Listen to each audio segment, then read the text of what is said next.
Welcome, everybody, to Drive Through Sports with Adam and Paul. Today is, checking the old watch again, Thursday, July 9th, 2020. Adam Freeman coming to you from Atlanta, Georgia. Paul Brees is in Brentwood, Tennessee tonight. And, Brees, we talked about it, leading into yesterday. You kind of went, told you I was playing golf again today at a long course. For those of you guys that know anything about golf courses and how they're rated and sloped and all this sort of stuff, the slope on this course was 141, which is it's probably the highest slope course I've ever played in my life. And I was playing with three guys that could play. And all right. Well, here's what I want to know. Did you take my advice? Did you take the tee box first? I took the tee box. I took the tee box first. There was no pressure on me. And I shot one onto the right side of the cart path. And okay. It didn't start out well. You didn't lose the ball. I did not lose the ball. You didn't hit it in the water. Nope. I got no water. There we go. Yeah. I think I had 2 or 3 penalty strokes. Here's what's a crazy thing. Like, when we get there, like, because this is a nice place, I mean, this is like a country club type deal, you get free range balls. So I got to hit some range balls for about 20 minutes, which was great. And then we go down and hit, and the range balls were free, which was nice. Golf was expensive. It was $55, but you would have paid $55 to play on this course. It was a very nice course. The bunkers were well maintained and manicured. The fairways were great. The second cut was nice. You could go off the fairway and you still kind of had a decent shot most of the time. And you get that breakfast ball off the first tee. But what they did was they sent us on the back 9 first. So we actually teed off on 10 is where we started. So, I hit the first shot, down, but it's off. And so I have to kind of punch back in to the fairway. And again, it was early, so the dew was still on the ground. And it took me a while to get going. I mean, it really did. But once I hit that back 9, which was holes 1 through 9, I went par to start. And then I missed a few. I should have had a birdie on one of those 3. I missed 2 birdie putts. Also, I should have had 2 birdies on those, but I missed 2 birdie putts. And then at the end of the round, I missed a couple of 6-foot putts. That was, again, that's 2 shots. But shot a 44 on my second 9, which was actually the first 9, holes 1 through 9, because they started us on 10 for some unknown reason. I don't know. They saw you. I guess. Like, let's put this guy in the back. We got to get him started, get him a jump. But the par 3s were long, 190, 185. I mean, it was not – there was like one that was like 130, and that was it. Like, all the other par 3s, I think there were 3 more, were pretty long. 175, 185, 198, I think. But, yeah, it was a challenge. And I tied for third, shot a 98, shot a 54 on my first 9, brought it home with a 44, tied my all-time low round of 9 holes with a 44. So played really well. If I just brought those last 3 holes, I could have maybe shot 41, 42 on the back. We'll call it the back 9. But had one of the guys shot at 85, a guy shot at 86, and then I tied with the other guy. We both shot 98. Now, he shot a 55 on the front. He shot a 43. So we shot he shot a 43, Matt shot a 43, Sean shot a 43, and I shot a 44, all in the back nine. Wow. So yeah, I mean, we were playing really, really good golf. I mean, and I would totally play there again. It's just, next time you come up, we'll try to get on there and play because it's nice. Done. Very nice. Well, congratulations. I had the over-under at what? 108? 108. Yeah. Should So, have taken the under. yeah. Hey, at the turn, I was like, Brees is right on. It's going to be a push. You were heading that direction. I was, but I turned it around. All right. So the first hot take tonight is something that, because I've been out all day, so I haven't really known what's going on. I see this, and I'm floored. The Big Ten decides they're just going to go not consult anybody and just do their own thing and go to a conference-only schedule. They're supposed to have a meeting tomorrow with all the FBS commissioners, but they're going to put this out there today. Hey, we're going to go just a conference games only, play 8 games. What do you make of this? Is it just the Big Ten being the Big Ten and trying to make news? Well, I think they are sick and tired of not winning a national championship. And they're going to do whatever it takes to make sure they get somebody in there. And if this is the conspiracy part of what I'm bringing to you on the table. Obviously, we talked about last night the Ivy League moving to spring. Yeah. And do they know something that we don't know? The kind of situation. Yeah. Well, then you see the Big Ten doing this, and now you're like, wait a minute, what's going on? Yeah. So yeah. I don't know. You tell me. What do you? Listen, I just felt I feel like this was the plan for all the conferences all along, was to play just a conference schedule, and they just didn't want to say it publicly. And I think the other FBS commissioners are just pissed because the Big Ten made news by saying it. Like they're now the trailblazers of, hey, we're making this. This is what we're going to do, and this is how we're going to do it. And you guys should probably follow our lead. And I just,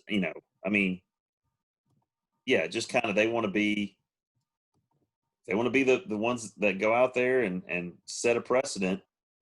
But again, I kind of thought this was the direction it was going all along. I never thought that those non-conference games were going to happen. I always thought that they were the most expendable games out there on schedule. Now, here's a thing you got to think about. All these teams that make a living traveling and playing Alabama. The Citadel goes to play Alabama, and they go to play Auburn, and they go to play, Georgia. They're getting $700,000, $800,000, $900,000 for their programs for these games. If those games aren't being played, those smaller programs aren't getting that money. So the impact is far beyond like, oh, we're just going to not have 4 home dates. I mean, it impacts other schools, which I think correct. Well, as well. What I was going to mention was this. I have 2 friends who have kids that play at smaller schools, one at Murray State, one at Eastern Kentucky. One's big money game is against West Virginia. Another one's big money game against Louisville. Now, those schools right there are going to save some money by not bringing them in if they do go about this conference-only schedule. Yeah. And that is probably to recoup some of the money that they would receive from fans in the stands. So that's my take on that.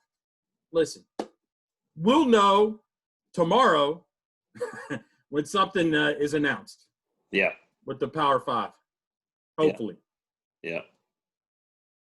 Yeah. And again, we're waiting with bated breath on what they're going to say. Well, because we know this. We've talked about this. This is a trickle down. This is a trickle down thing. It's going to trickle down to something we're going to talk about here in just a second. Anyway. Well, I got to tell you this. If we leave it up to Coach Jim Harbaugh, hey, He quote, he said, COVID is part of our society. It wasn't caused by football or caused by sports. There's no expert view right now that I'm aware of that sports is going to make that worse. Hey, let's go ahead and bring 100,000 people into Michigan Stadium. What do you got? That's how Jim Harbaugh is ready to go. He's delusional. He's delusional. It's just, I mean, just the ignorance of some of these people is beyond me. All right, moving on. Here we go. Next hot take, bang. Bam. I just realized something here. I got to since we decided. That's right. We decided to change one of our hot takes. We got to make the necessary adjustments. Go ahead and go with the Redskins colors here. I mean, I'll be honest with you, Adam. I didn't know anything about it when you were talking about it. So you had mentioned that they were going to take the Indian out of everything. Is that correct? They're saying that the best thing to do is there were going to be absolutely no references, Native American references. Okay. But they had talked about keeping the colors. And I think they are going to keep the colors of the maroon and the yellow. They're going to keep that. So I guess there had been some debate as to whether or not that's a good idea, whether or not they should go, completely, do away with and almost just leave it in the past, all of it.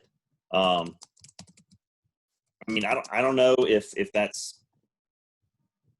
the way to go there. I mean, yeah. From what I can tell, maybe they're going to go with just an R kind of deal. Yeah. Yeah, but what would they be? I mean, yeah, I know. I mean, well, I'll be honest with you. A lot of things that they're talking about on Twitter, and obviously Twitter is definitely on point. You can never believe everything on Twitter you see, but we had our poll. What you think the Redskins' name should be? Well, according to what people are saying, the Red Wolves is kind of taken over as the leader in the clubhouse. So the Washington Red Wolves. I don't know. Well, I mean, it's kind of interesting too, because if you go to to look at maybe some older I guess or other sports franchises, right? And there's one in Chattanooga. They have I didn't even realize this, that they have a professional soccer team, and they are the Red Wolves. Oh, okay. Chattanooga Red Wolves. Now, if you look up their logo is pretty sweet. Like the Red Wolf logo is actually pretty cool. They've got a merchandise store downtown Chattanooga, and it's it's pretty cool, the logo that they have. And now I don't know, again, that's probably trademarked and everything else, but you get some creative artists and graphic designers. They can come up with a really cool, like, Red Wolf or Red Wolf Pack or whatever, the Red Wolves, Washington Red Wolves logo that you could put on. I mean, I'm thinking about something along the lines of like the University of Nevada, except now it's red with gray or yellow or whatever, that type of thing with a little bit different look to it. But that's interesting. I kind of like that look. I like that mascot. And you could change. It would be easy to change because there's lots of things you could do with it. You could do a logo that was a profile logo. of a wolf's head or something. You could do a paw, or there's all kinds of things that you could do with that. And I'm sure more creative people than me will figure that out. But that's interesting. So our poll, I think Warriors was the Washington Warriors was the number one choice of the 8 people that voted in our poll. Couldn't get a whole lot of people going there. It's okay. I don't know, but that gets us to our next hot take. Fall sports. Now, we talk about fall sports, and I'm talking about it in terms of high school. So here's the thing. And if you don't, I have a good friend of mine whose son runs cross country, and he is very good. I'm talking elite good. So good that he's traveling to Colorado to train with some of the best runners in the nation next week for 2 weeks to do altitude training. That's how good he is. And if we don't have high school football, I mean, cross country, I think you can safely run cross country and compete at the high school level. But here's the thing. If you have football, are they going to say, okay, well, we didn't have football, so we can't have cross country, you can't play softball, you can't do volleyball either. If we can't have football, we can't have anything. Do you see that as being a potential issue? Well, speaking on behalf of high school sports, correct?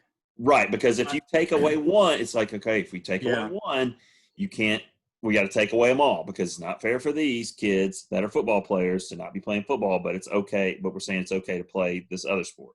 I don't know. That's what I'm talking about. Yeah, I think our governing bodies of our high school sports got a tough decision. But if you want to know my opinion, I would take any sport, you can play versus canceling every sport. Yeah. Those governing bodies, they're obviously the big part of their budget is football. And if they can't play that, that takes a big hit, but there's still revenue generating from soccer and all those other sports you name. And, they're going to need something. And kids going to school, they're going to need something. They've been cooped up enough. They need an outlet. And hey, listen, if football is a no-go, you're going to get some pretty good runners from football teams to start running cross country. And some of those teams that were previously not as good in a minor sport, could become pretty good pretty quick. Yeah, I mean, and another thing too that you think about is if you're not, and you're in Tennessee, just kind of they pushed it to the back burner. They were supposed to have a decision today. Is that correct? The TSSAA. It was yesterday, and they they balked. They did balk. They balked. They're just like, nah, we're not going to decide just yet. Yeah. So that doesn't. I don't know. Here's the thing. I don't know if that is a good thing, because they were supposed to rule on contingencies. So I don't know if it is a good foreshadowing that they didn't rule early on it. They're going to let it play out maybe another week or so before they say, hey, this is what we're going to do. Maybe it'll turn out to be a good thing that they waited. But for right now, a lot of people are second guessing it and thinking, oh gosh, they didn't make a decision because they don't want to, drop the hammer on everybody and give everybody the bad news. I think that's a pessimist way of looking at it.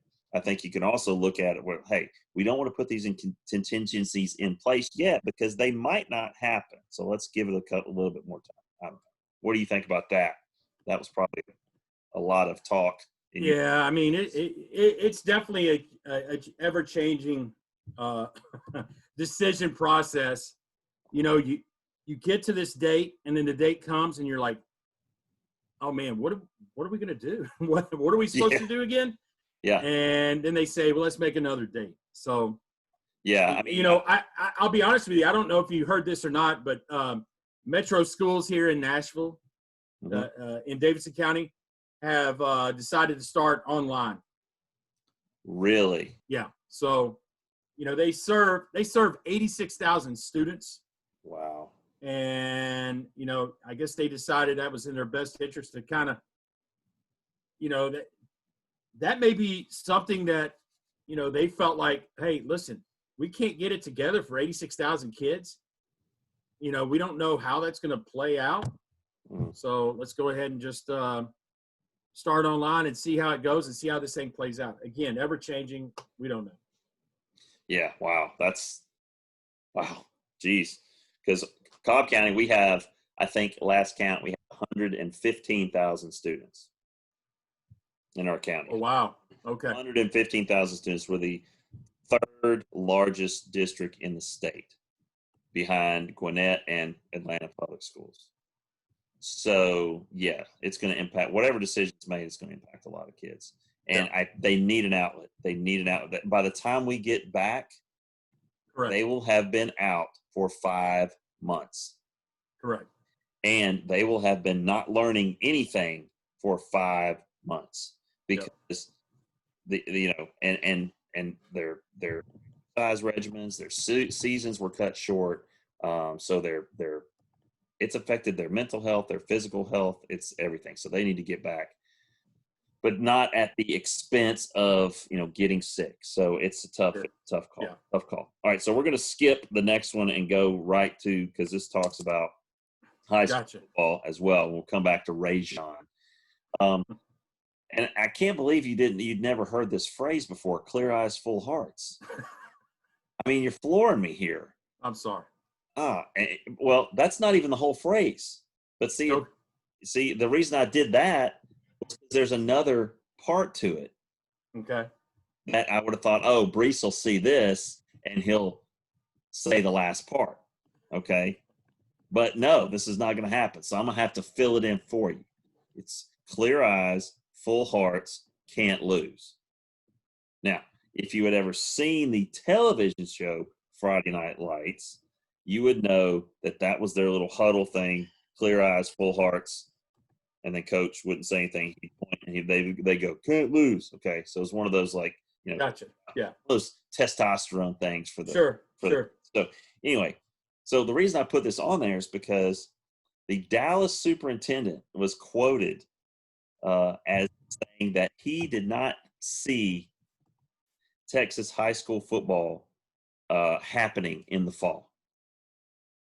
What? I mean, really? Like, it is unconscionable. I mean, you're talking about a state where high school football, rules the landscape. And what's even funnier is the superintendent that said it used to be our superintendent at Cobb County. Yeah. He did an okay job. I mean, he was making whatever, $240,000 a year in Cobb. Somebody saw him and said, hey, come to Dallas and you'll make 280, 300 or whatever. Well, I mean, it's the same job, so, I don't blame him for leaving somewhere else and getting a bigger contract, which I'm sure he got. So here's the thing. This is Texas we're talking about. All right. So, you're not going to tell people in Texas that they need to wear a mask. Okay. They're not even wearing masks. Okay. But you're going to take their high school football away from them. I mean, I'd say 60% of Texans probably still think coronavirus is fake. I mean, it's not really happening. It's a hoax. And, they're more interested. Their whole weekend starts when they shut the town down and go down and watch Texas high school football. Correct.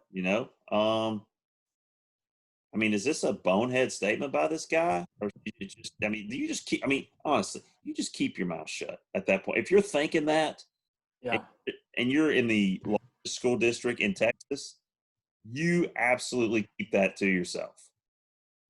Well, I think he probably said that because he had stated that they were probably going to have to push the start date of their school from like August 17th into September. And so I think he just continued on that track and saying, well, I just don't see high school sports or fall sports happening, football being a true contact sport. I don't know how that's going to be pulled off. Then he went on to say something like, hey, we may possibly move it in the spring. We're going to wait and see. He was trying to deflect as he realized what he had said, I guess.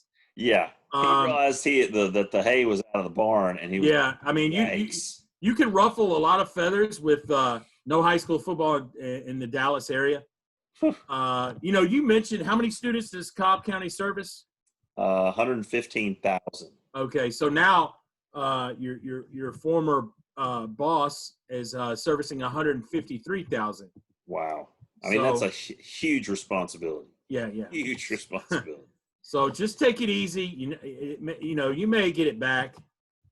But again, we talk about it. What's today? What's tomorrow? We don't know. Yeah, I mean, it's so fluid. That's the best way to explain it. I'll be honest with you. I called a buddy today, and I said, "Hey, man, what are you doing at work? It's Monday." And he goes, "What? It's Thursday." And I was like, "What? I thought it's Monday." I am lost, dude. Listen, I know. Here's what's another thing is it's right along those same lines. I know what day it is based on whether or not I'm playing golf that day. There you go.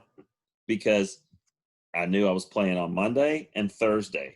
Everything is all time. The whole time space continuum is contingent upon how many days ago did I play golf and how many days until I play golf again. Well, we got to talk about people that are going to be cooped up in a bubble and may not have a clue what day it is, and is somebody going to get them out of this out of the bubble and bring them to the games? I don't know. But Rajon Rondo, this is the greatest thing I saw on Twitter today. We talk about Twitter. We don't know if half of it's true, half of it's not, but it is entertaining.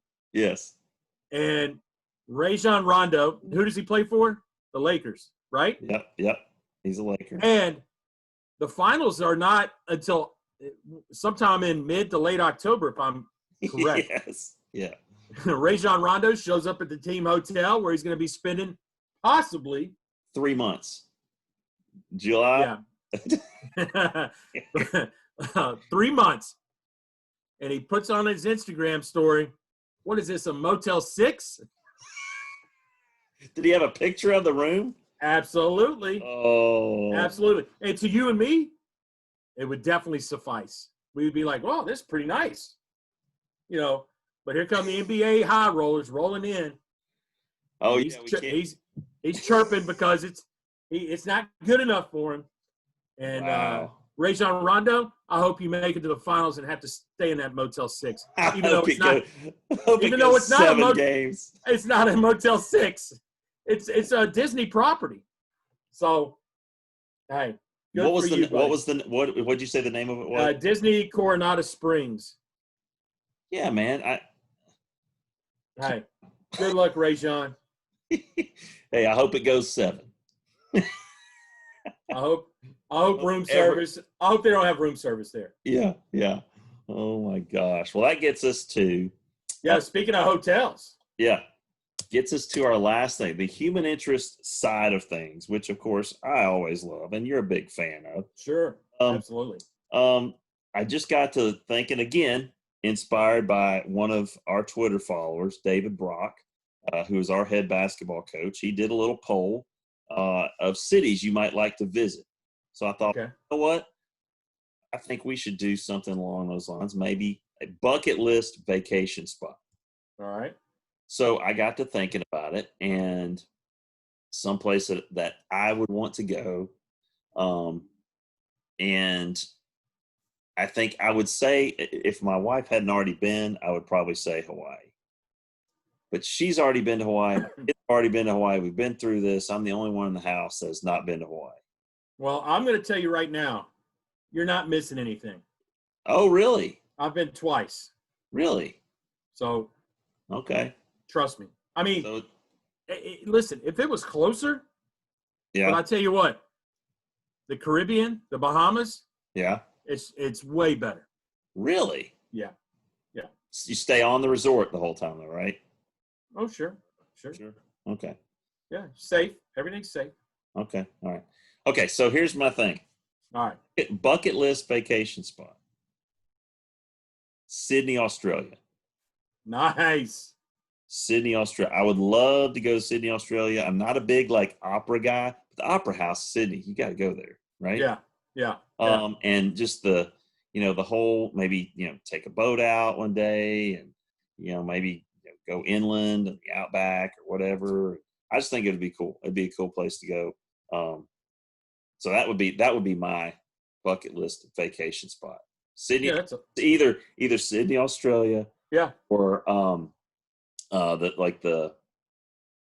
I've got a bunch actually, like Sydney, Australia, like the south of France, and